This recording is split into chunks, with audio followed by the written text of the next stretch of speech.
There is a huge oil leak. Let's see if these spindles move. Golly, that one's froze up. Hey, what's going on everybody? Alex here with Freedom Mowers. I hope you all are doing well. Today we are going to be jumping on a Craftsman Lt1000 to see if we can get this thing revived. These are actually some of my favorite tractors, and I got this in a package deal last year with a zero turn. If you guys saw that video, it was that white outdoors zero turn. They threw this mower in for free. So let's check it out, see what we can do, and hopefully get this machine running. All right, and this is it. 2006 Lt1000 Craftsman. This has the 18.5 Intech single cylinder on it. Got a bit of surface rust on this machine. It's been sitting, I don't know how long. I've had it here almost a year, and this one came with that white outdoor zero turn that I've made a video on. It was a $200 purchase. They actually threw this in for free. So when I labeled that video, I just said it was a $100 zero turn. Realistically, this thing was free, came with it. This was on their property when they bought it, and they didn't know anything about it. There was a pull strap they had on the front, and this machine was on 4 flat tires.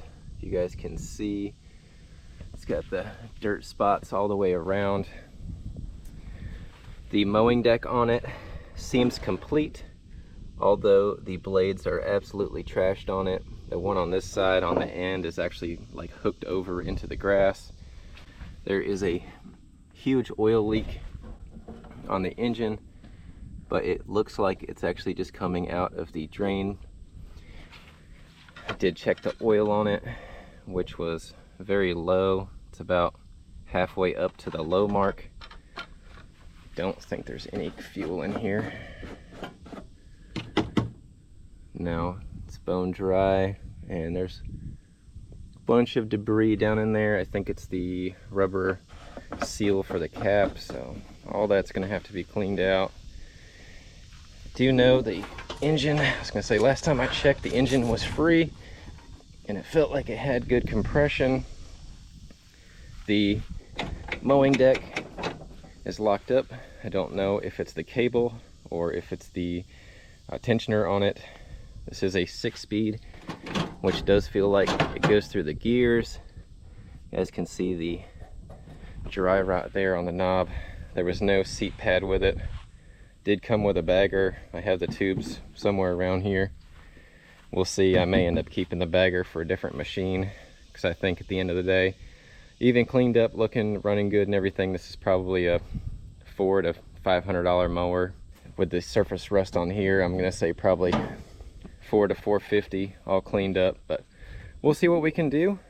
Let's get this thing in the shop. I'm gonna go ahead and drop the bagger off, take the hood off so we have good access. We'll throw the jumper pack on it and see if we at least have power, possibly get this thing turning over, and then we can see if we can get it to fire off. Our air filter looks decent on here. I've got to have the fan on today still because we're at 90 degrees. It's supposed to be 95 degrees today, and we're at the 29th of August, so most people are cooling down. We're still boiling hot. The 4 bolts that hold the upper shroud have already been loosened up too, so if somebody was messing with it at some point, what I'm going to do is I'm going to throw some used motor oil in here. I don't want to put a bunch of good oil in just to find out that this thing's blown up.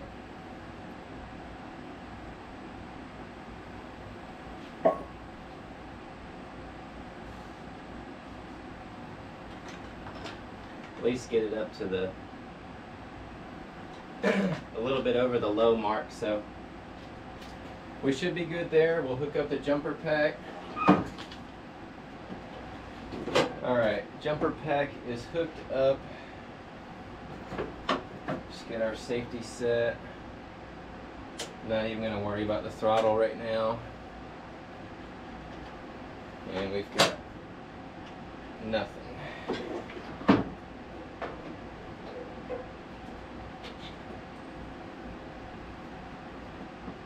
Absolutely nothing.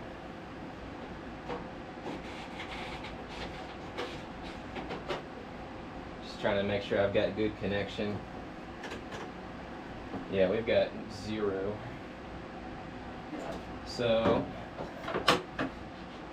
let's, I guess, get the multimeter out real quick, see where we've got power. Maybe our starter's locked up, I'm not sure. I always like to check the simple stuff first, like the fuse.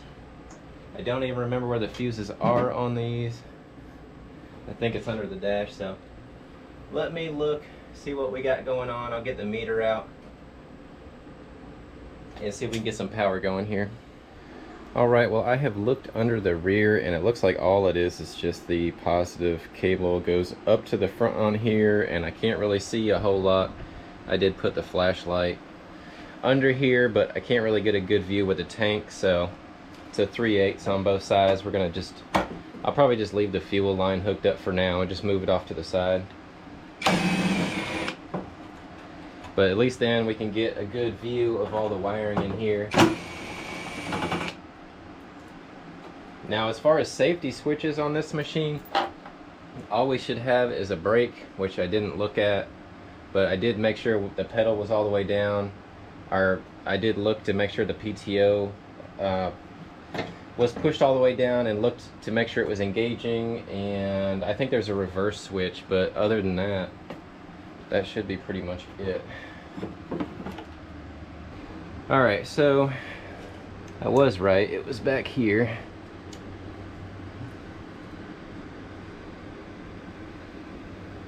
It looks like it's good. We can test. We'll test both sides as well, just make sure we're getting power. Come on. Let me grab that light. So what we can do is find somewhere here to ground this thing. Ground it to the engine. So this is right where it comes in. So this is straight from the battery to one side of the starter solenoid. We can test. So our fuse is getting power. We can check the back side of it. So we're getting power all the way through the fuse. Make sure my brake's set. It is. So let's see here.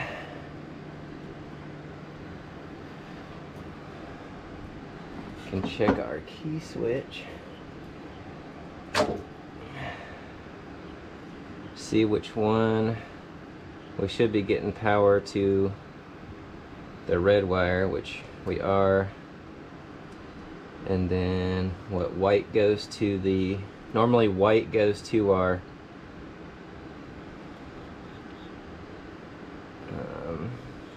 starter solenoid, right? I think we have to have the key in the on position. Alright, there we go. I just couldn't see. So with the key in the start position, we should be going over and 4 post. I gotta come around to the other side.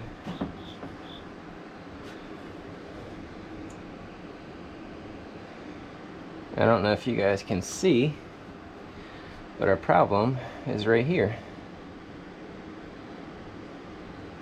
That should be our hot lead that goes to send the signal to the starter solenoid.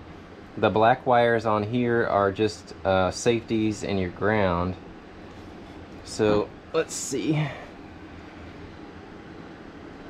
if we plug this in to the white wire. Trying to make sure y'all can see. We're lighting up.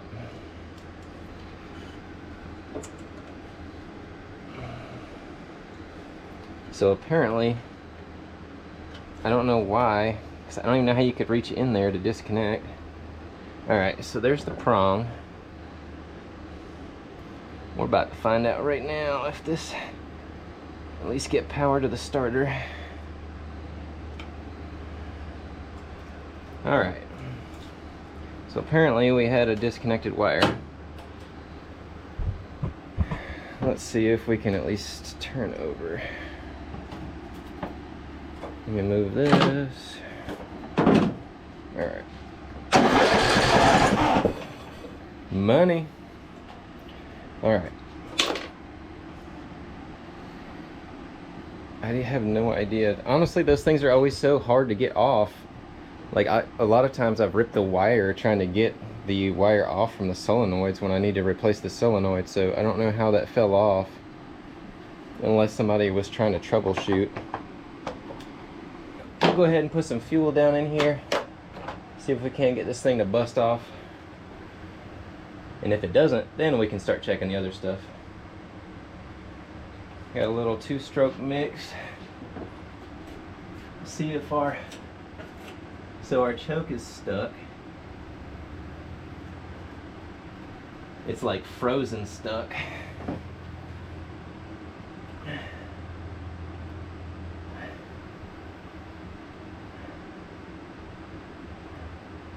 Trying to get the choke to free up. Alright, let's go for it. Make sure y'all can see.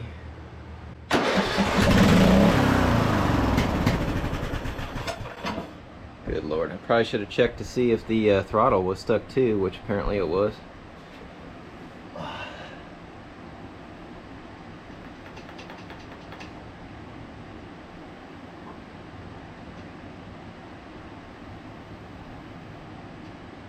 Throttle is not stuck, so I don't know why it was running wide open, unless it just freed up right there. Let's try it one more time. Alright, there we go. I think it was stuck for just a second. We'll see if we can just kind of bottle feed.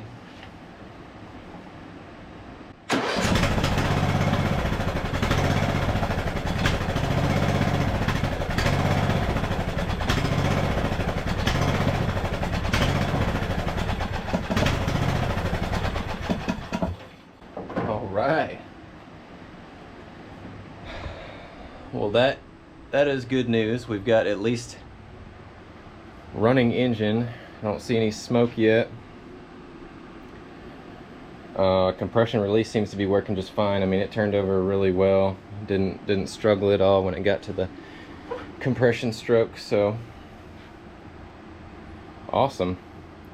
I do have over here, and I've actually been working on it, trying to make a pile of carburetors. I went through 2 of these Walboros. These are OEM Walboros, and tried to rebuild them. They've been through the ultrasonic cleaner several times now, and I actually was thinking about it the other day because this project was coming up and I wanted to see if I could make one of those work. So let's go ahead and I'll get the fuel tank off. We'll get this carburetor off from here, and then we can try to get one of those carburetors on and see if we can't get this thing up and actually running. Alright, so normally we would have to take all 4 of these bolts loose. Someone has already done that on this machine, so we can take the upper shroud off.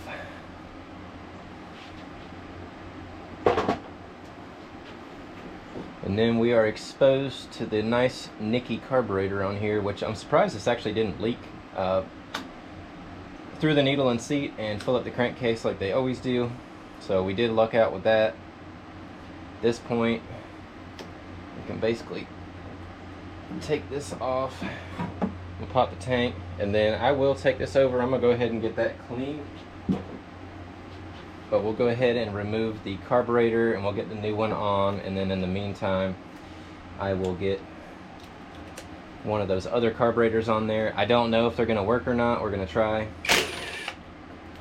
I've got 2 of them. So we got 2 7/16. Take this off, and then we've got 5/16.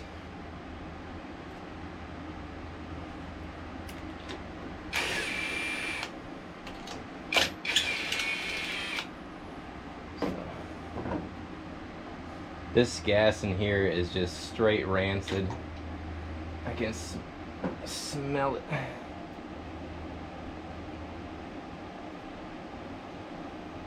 The fuel solenoid on this is extremely hot too. That's I've never had that happen before. Yeah, it's not the engine at all. This solenoid is very hot. So there might be like a dead short in this, which is scary, messing with fuel. Alright, so this carb's off, choke cable, just need our 2 screws, keep our O-ring, that just connects the intake pipe here, just has that seal. So let's put on the other carburetor, just reverse order.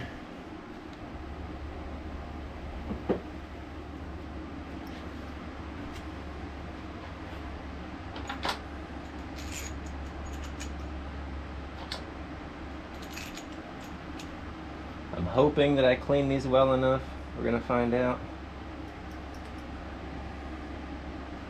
We still got the gasket on the back side here.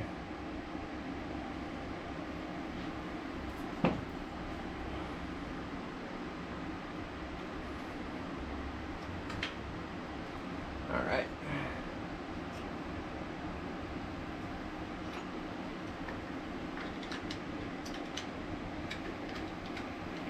I'll run these in, but I do like to tighten these by hand so I don't break the plastic on these. I don't know if you guys can see, I'm just dripping sweat here. Thermostat's reading 94. I just like to snug these up by hand because I don't want to break the plastic. I have done it before. So now we can just put our O-ring back in. It has like little dents, detents on these, so I'm just lining that back up.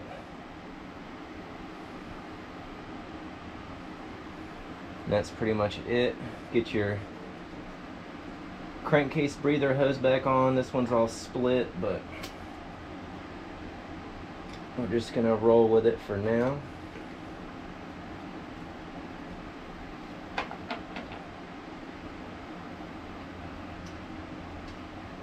These ones I will just kind of bump.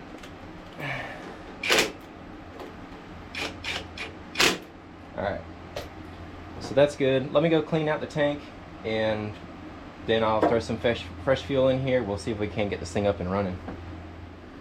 Alright, well, I got some new fuel hose on here. Just one of the smaller filters, inline shutoff, and then the fuel tank itself. If I can move it around, y'all can see. It's actually really dry in there. I blew it out with compressed air.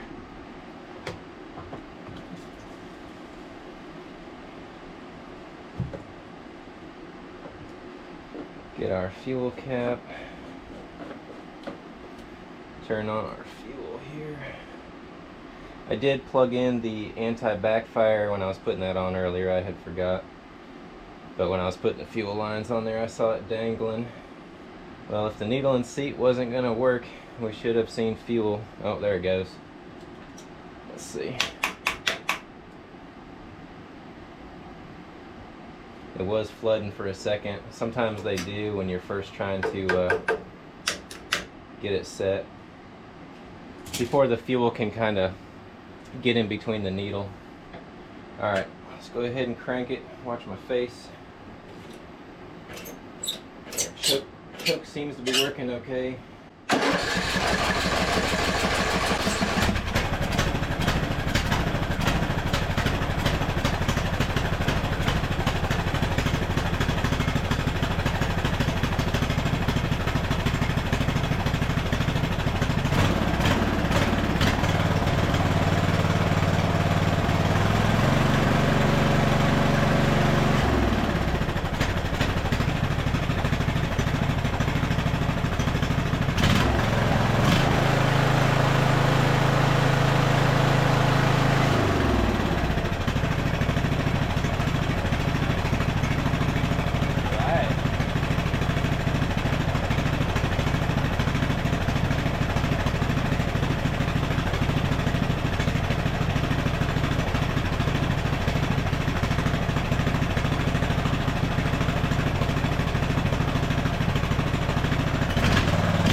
right. I just had to add a little more fuel. I think we went out like, what, a half turn or so? These weren't adjusted right. When I did both of those carburetors, I had taken the screw all the way out. I knew I'd have to adjust once I installed it. So far though, our needle and seat is not leaking past again. You see it start to flood in the intake tube here. But that sounds great so far.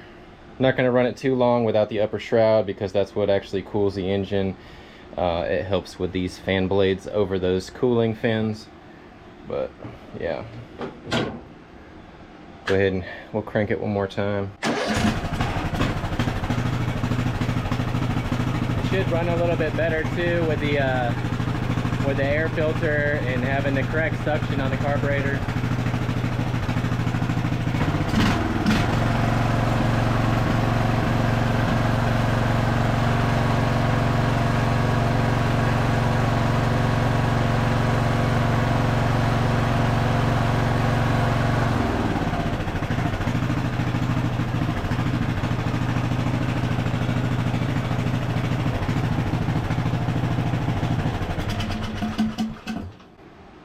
Yeah, we won't be able to tune it quite right until we get the upper cover back on and get the filter over top of that. That way we know it's getting the right air fuel mix. But so far, that's great.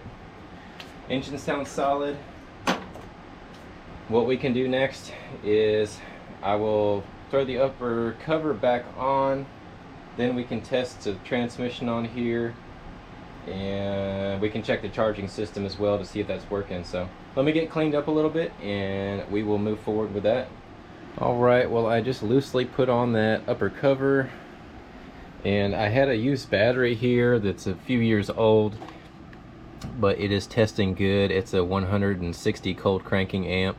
Came back at 164 cold cranking amp and 67% charge.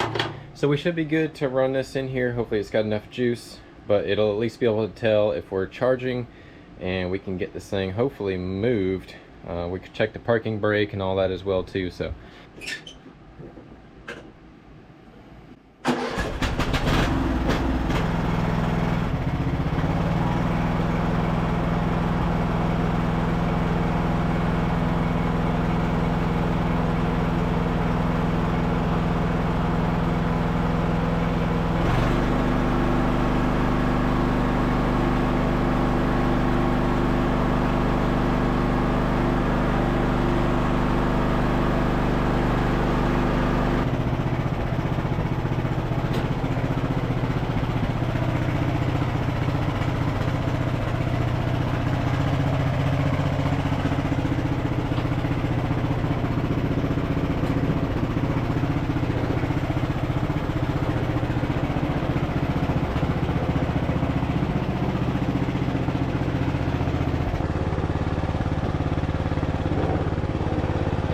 third or fourth gear right here. It says third. There's fourth, fifth. That might be sixth. That's 6 speed right there. So 6, 5, 4, 3, 2, 1.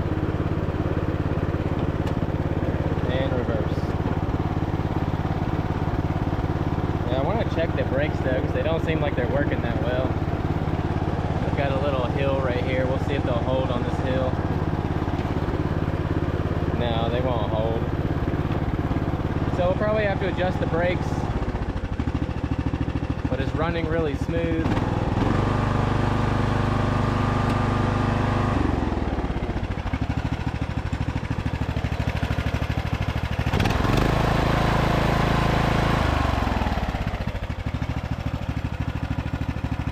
I guess I was sitting in a puddle of water that whole time too. The seat must be full. Alright. Well, so far we are charging, we are running, driving.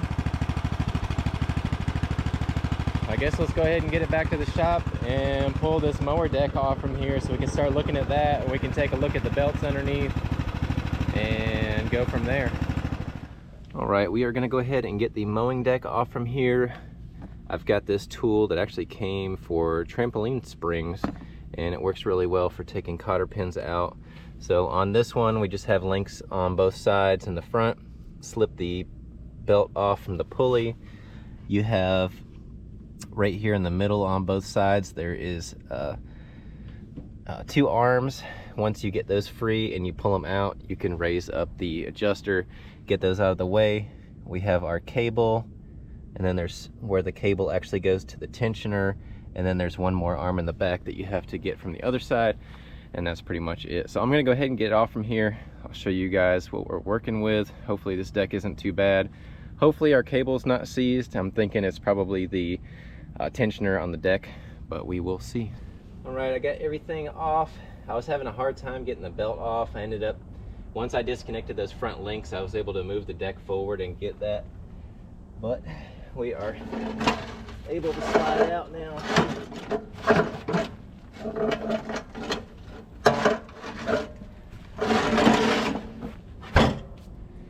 All right. So we can check real quick if our cable is frozen or not. Make sure you guys can see. We'll see if our cable's frozen.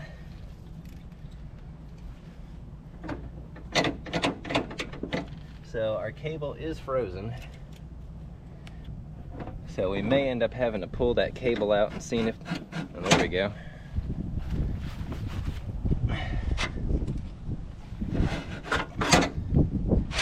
Yeah, it was just a little bit bound up.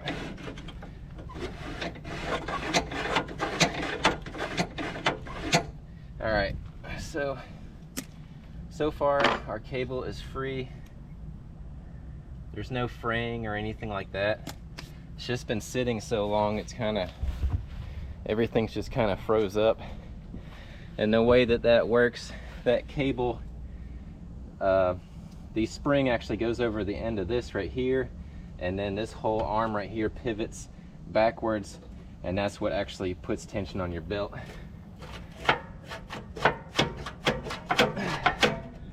And this thing is pretty well seized up too. So we will get to that. So far though, the condition of the mowing deck looks pretty good. Let's take a look underneath. Yeah, there's those blades I was telling y'all about. They've got a hook. They're like completely rolled up under. And this other blade looks like about the backside of a butter knife. But I don't see any holes. The metal's nice and strong on this still. So that is all good news. The big thing with these type of mowing decks is that the tensioner piece that I was showing you guys gets locked up or is hard to move. So basically what we're gonna end up having to do is, this one doesn't really have a groove in it. A lot of times they get a groove, and what it does is it gets stuck on the blade brakes, which is this arm right here, and when it goes to return, it'll just get hung up. This one doesn't really have it, but this whole pivot piece right here, it's probably best if we take this loose and we'll put a thin layer of some grease. We'll get everything cleaned up. I'll show you guys when we get to that point, but we'll get this moving nice and freely. I guess if it's getting stuck in that position, we can kind of check, see how our pulleys look or how they sound.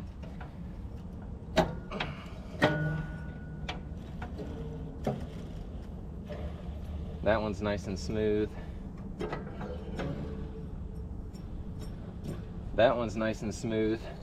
Our belt is basically rust welded to the pulleys. You can see they just get rusted on there. So that one's freed up. This one over here is really stuck. Golly. Be able to slip this belt over. There we go. All right. So we'll take a quick look at this belt. It actually looked like it was in good shape, other than just having a little rust from the 2 spindles. There's one little spot here, but as long as it's not stretched out, I think this belt will still be good. Let's see if these spindles move. Golly, that one's froze up.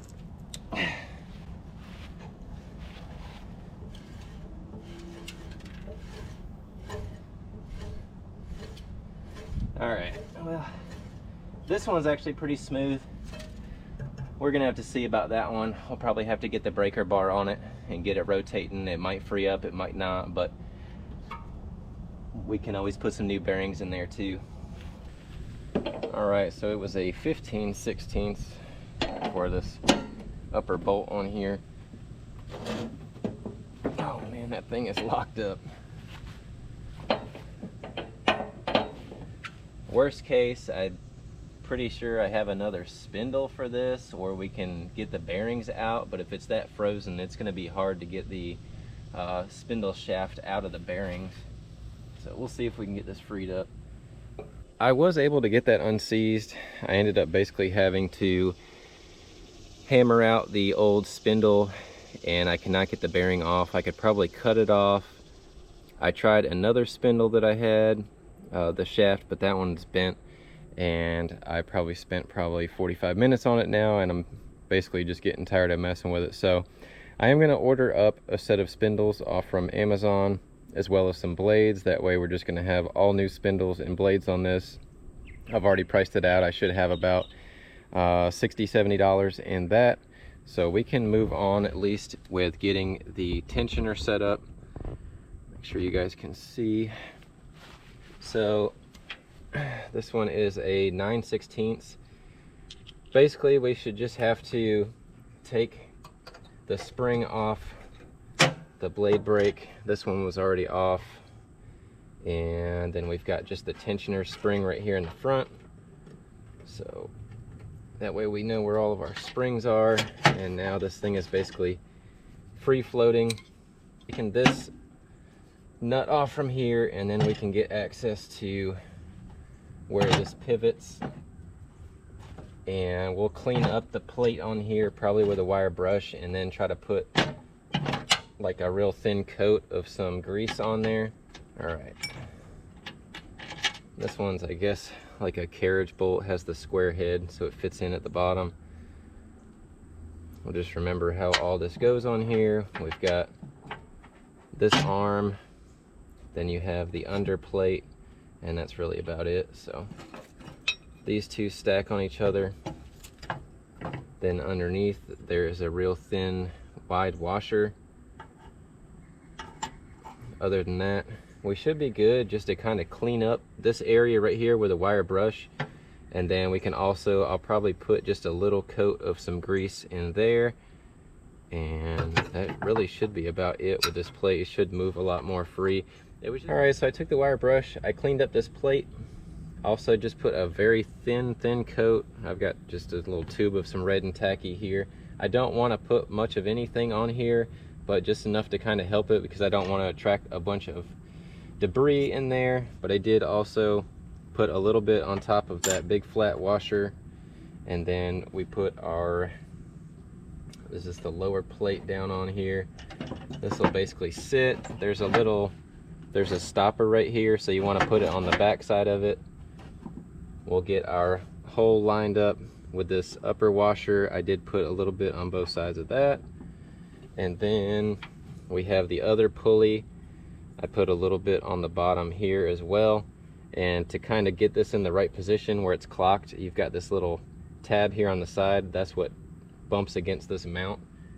So basically get it right there. You can see that's where it's going to sit. So we'll move it right up against there, line up the hole, and then we can put our carriage bolt back through from the bottom. Nice and snug on there. Now that's the way it's supposed to slide, nice and smooth. So now we can put our tension spring back on the front. hook that onto the deck. We got this spring, goes to the brake, and then I've got the other spring.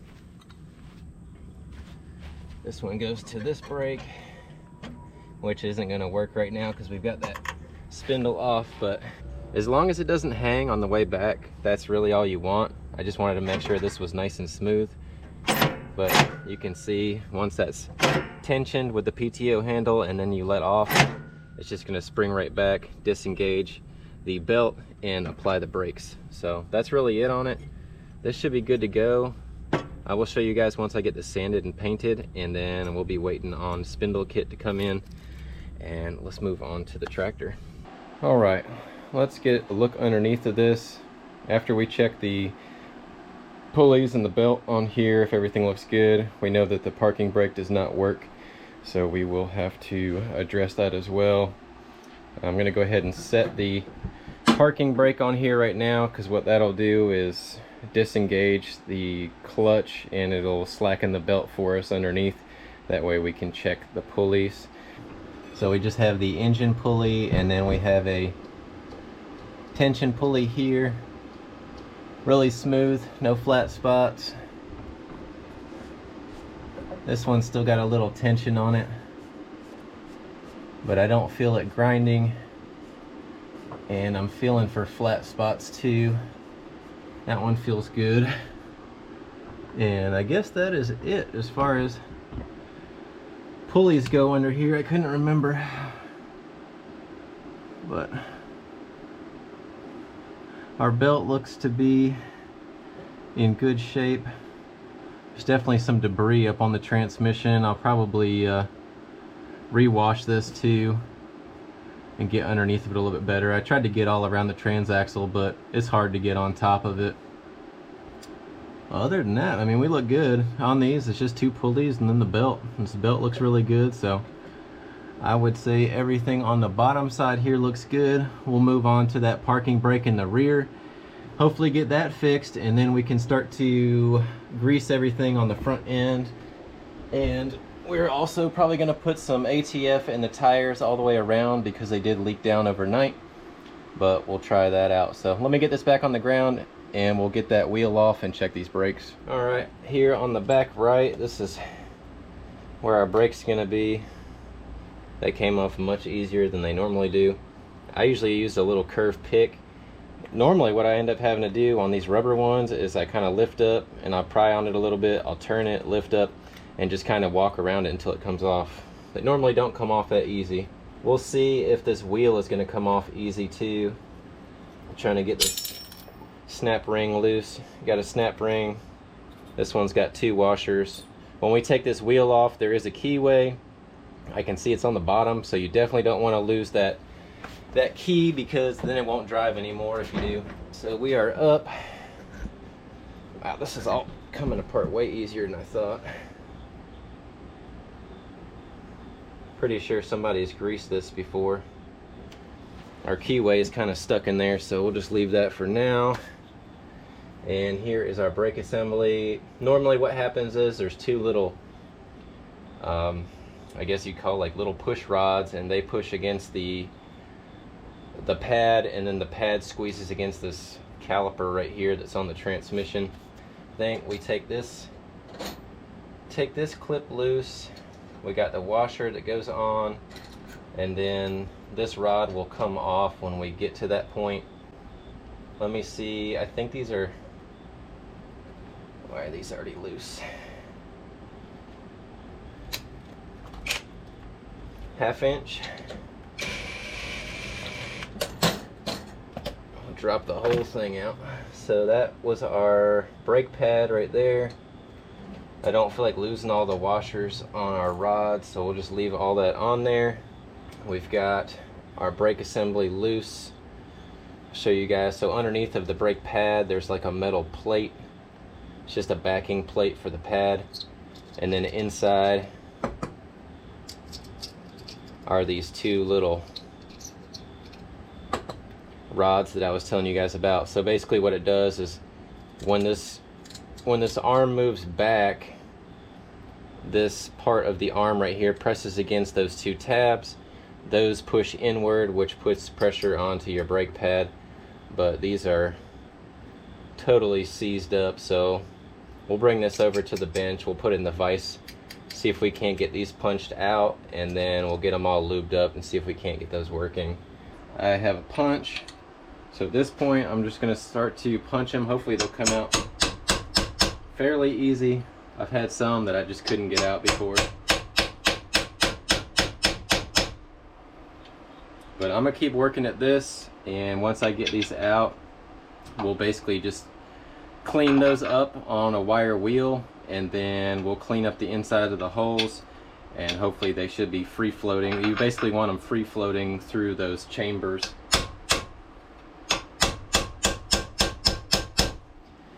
Alright, and I spent some time getting those pins all cleaned up, as well as the brake and the other pieces on here, but I'll show you. So I'll just let the tension off with my fingers, but you guys can see these are free floating in here now. That's basically how it's all supposed to work. And this is totally dry, so you don't want to have a bunch of oil and grease in there either, otherwise it's going to be hard on the pad. So I'll get the pad cleaned up as well, but other than that, that's pretty much it. I will go in reverse order of how we took this off, and I'll show you guys once we got it installed how to adjust the brakes. Alright, so I got this back on, and I did run that 1/2" adjuster nut in a little bit. I'll show you guys basically what I did. So I set the parking brake on the mower, and now you need to be able to make sure you hold both wheels at the same time. And I'm not sure if you guys can see, but the caliper is spinning. And then if I go in just a little bit farther,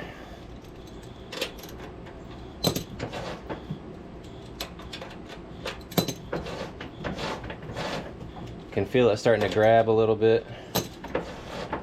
It's getting harder now. So I'm just kind of, so now I can't move it at all. I'm kind of presetting it. I'm gonna back it off just a little bit.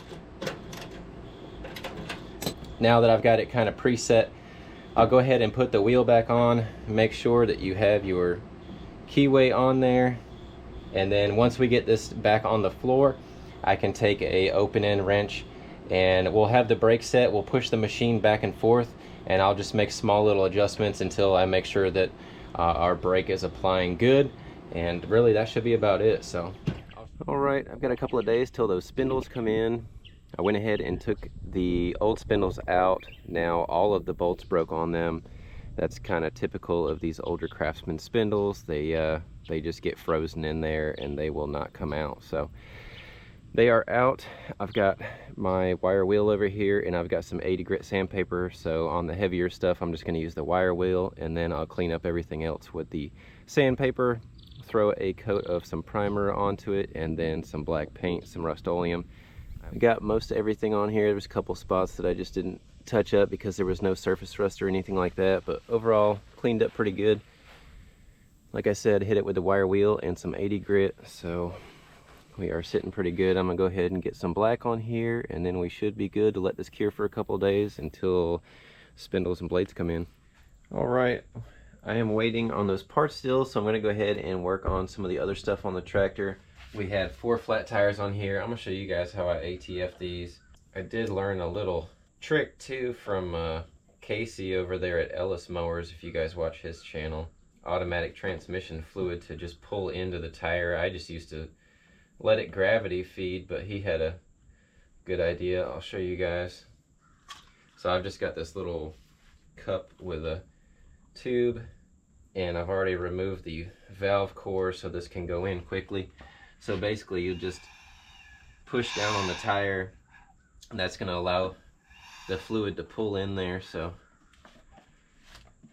I'm not going to put a ton in each one, but we're going to see. Hopefully this will hold. So push down on it, put some ATF in there, let off, and it basically just drinks it right up. I'll probably put the same amount in each one of these tires.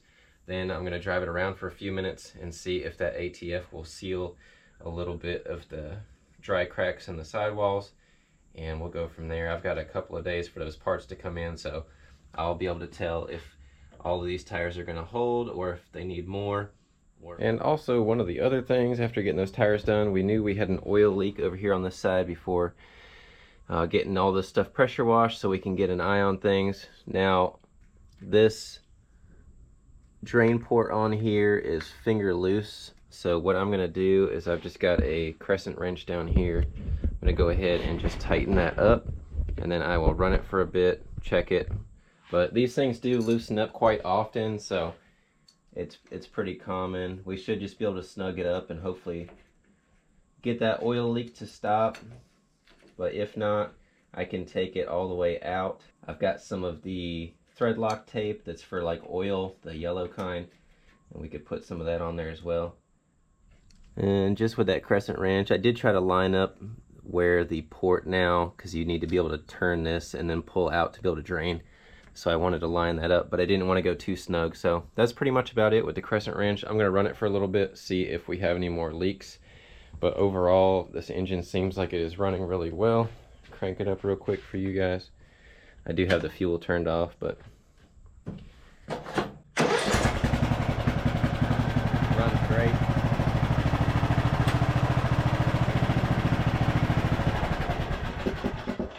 I'll go ahead and run this for a bit, check that oil leak, and we are making good headway here. Alright, and here we are about a week later. It's been taking forever for Amazon packages to get in, but I think we've got everything to finish up this mowing deck. I did get a couple of coats of black paint on here. I masked off the belt diagram, and we're just sitting pretty plain on here right now. I've got these the brackets for the blade brakes just kind of sitting there in the position they need to be. But the way we're going to have to do this is these rings go on the underside. So basically we'll have spindle, and then the ring that's going to go on the bottom side or through, and then one of these ears goes into the groove on the blade brake bracket.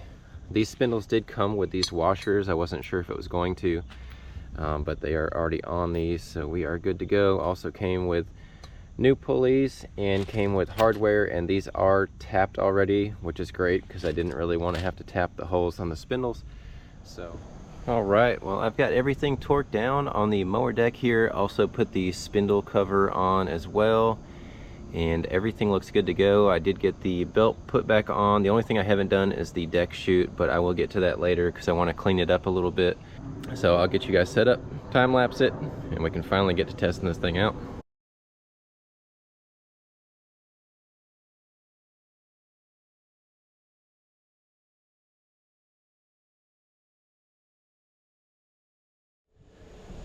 Alright, well, it is finally time where we can get this thing tested out.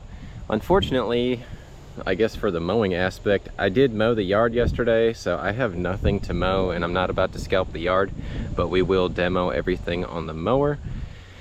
So what all do we have in this?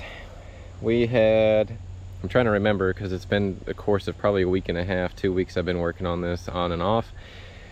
We had the electrical issue where the solenoid was disconnected on here.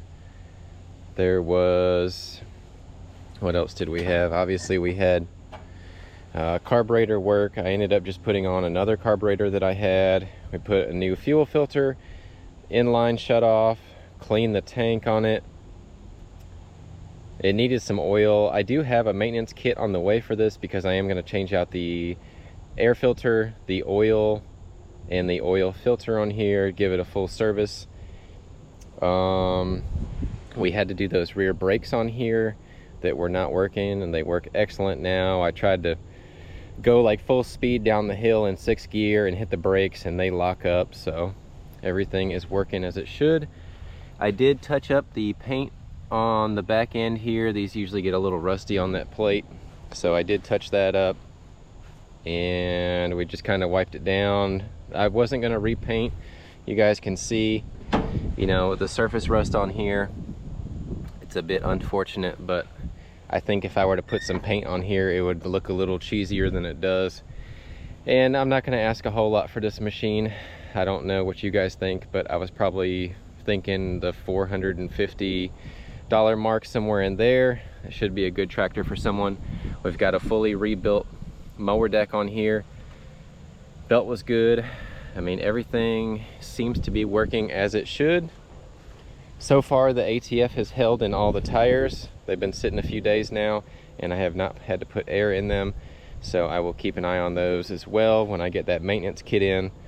But other than that, I mean, this tractor is sitting pretty good. I did have another seat cushion to put on here, but I did just throw a seat cover on it too because I didn't feel like going through the whole process on this machine of gluing it down. It was kind of torn up too. So I'd rather just throw a seat cover on it and call it good to go. We will turn the fuel on. Our headlights work. I did clean up the headlights.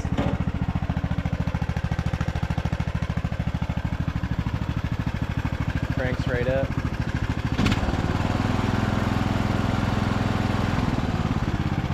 But let me get you guys set up. I'll do a little demo here of just turning on the blades. I'll check the mow in reverse feature and all that good stuff too, and then we can wrap it up. But so far I think we're sitting pretty good.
Alright, well I think that's going to do it on this machine. Overall this turned out really well. I normally try to go above and beyond as far as like the cosmetics and stuff.